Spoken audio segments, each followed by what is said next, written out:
देश विदेश के बड़े बड़े एग्जीबिटर्स को मदद करेगा। भारत मंडपम देश में कॉन्फ्रेंस टूरिज्म का बहुत बड़ा जरिया बनेगा। भारत मंडपम हमारे स्टार्टअप्स की शक्ति को शोकेस करने का माध्यम बनेगा। भारत मंडपम हमारे सिनेमा जगत, हमारे आर्टिस्ट के परफॉर्मेंस का साक्षी बनेगा। भारत मंडपम हमारे हस्तशिल्पियों, कारीगरों, बुनकरों के परिश्रम को प्लेटफॉर्म देने का एक महत्वपूर्ण माध्यम बनने वाला है। और भारत मंडपम आत्मनिर्भर भारत और वोकल फॉर लोकल अभियान का प्रतिबिंब बनेगा। यानी इकोनॉमी से इकोलॉजी तक, ट्रेड से टेक्नोलॉजी तक, ऐसे हर आयोजन के लिए ये विशाल परिश्रम और ये विशाल परिसर, ये भारत मंडपम बहुत बड़ा मंच बनेगा। साथियों, भारत मंडपम जैसी इस व्यवस्था का निर्माण कई दशक पहले हो जाना चाहिए था, लेकिन शायद मुझे लगता है बहुत से कार्य काम मेरे हाथ में ही लिखे हुए हैं।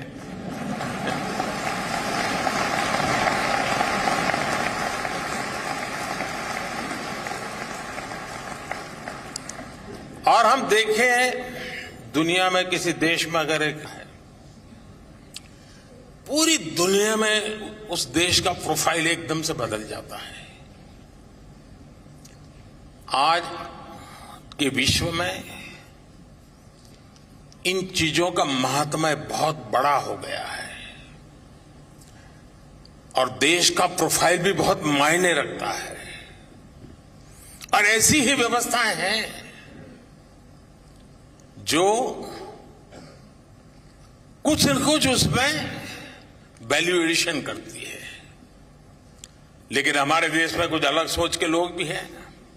नकारात्मक सोच वालों की कोई कमी तो है नहीं हमारे यहां।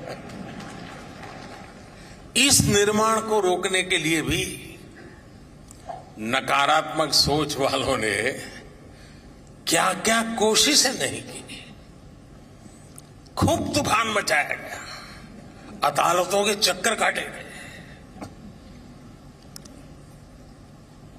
लेकिन जहां सत्य होता है वहां ईश्वर भी होता है।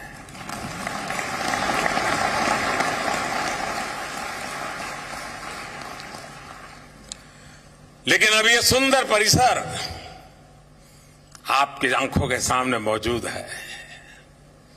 दरअसल कुछ लोगों की फितरत होती है हर अच्छे काम को रोकने की, टोकने की। अब आपको याद होगा जब कर्तव्य पथ बन रहा था तो न जाने क्या क्या कथाएं चल रही थी।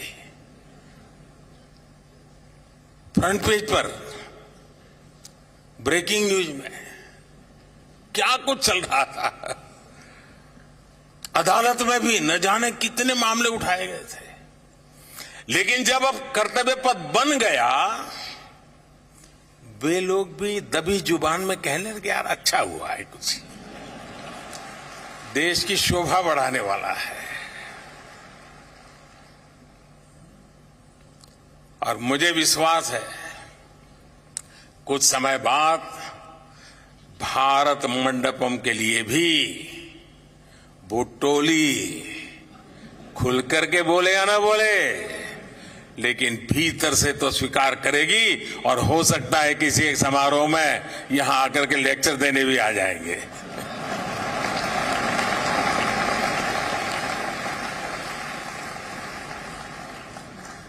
फ्रेंड्स, कोई भी देश हो, कोई भी समाज हो, वह टुकड़ों में सोचकर, टुकड़ों में काम करके आगे नहीं बढ़ सकता। आज ये कन्वेंशन सेंटर, ये भारत मंडपम इस बात का भी गवाह है कि हमारी सरकार कैसे होलिस्टिक तरीके से बहुत दूर की सोचकर काम कर रही है। इस जैसे सेंटर्स में आना आसान हो, देश विदेश की बड़ी बड़ी कंपनियां यहां आ सके, इसलिए आज भारत 160 से ज्यादा देशों को ई कॉन्फ्रेंस वीजा भी की सुविधा दे रहा है। यानी सिर्फ ये बनाया ऐसा नहीं है, पूरी सप्लाई चेन, सिस्टम चेन, उसकी व्यवस्था की है। 2014 में दिल्ली एयरपोर्ट की कैपेसिटी भी सालाना करीब 5 करोड़ यात्रियों को हैंडल करने की थी। आज ये भी बढ़कर सालाना 7.5 करोड़ पैसेंजर हो चुकी है। टर्मिनल 2 और चौथा रनवे भी शुरू हो चुका है। ग्रेटर नोएडा के जेवर में इंटरनेशनल एयरपोर्ट शुरू होने के बाद इसे और शक्ति मिलेगी। बीते वर्षों में दिल्ली एनसीआर में हॉस्पिटैलिटी इंडस्ट्री, होटल इंडस्ट्री का भी काफी विस्तार हुआ है।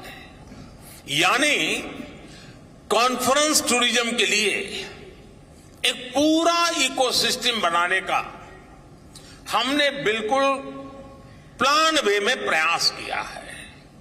साथियों, इसके अलावा भी यहां राजधानी दिल्ली में भी बीते वर्षों में जो निर्माण हुए हैं वो देश का गौरव बढ़ा रहे हैं। कौन भारतीय होगा जिसका सर देश की नई संसद देख करके ऊंचा नहीं होगा।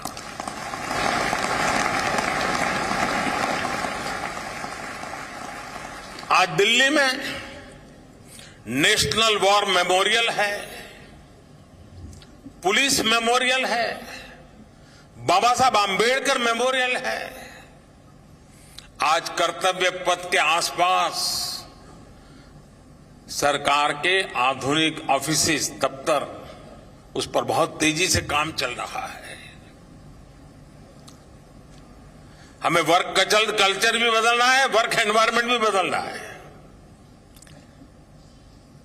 आप सबने देखा होगा प्राइम मिनिस्टर्स म्यूजियम से आज नई पीढ़ी को देश के सभी पूर्व प्रधानमंत्रियों के बारे में वहां जानने का मौका मिल रहा है। जल्द ही दिल्ली में, और ये भी आप लोगों के लिए खुशखबरी होगी, दुनिया के लिए भी खुशखबरी होगी, जल्द ही दिल्ली में दुनिया का सबसे बड़ा, और जब मैं कहता हूं दुनिया का सबसे बड़ा, मतलब दुनिया का सबसे बड़ा, दुनिया का सबसे बड़ा म्यूजियम युगे युगीन भारत भी बनने जा रहा है।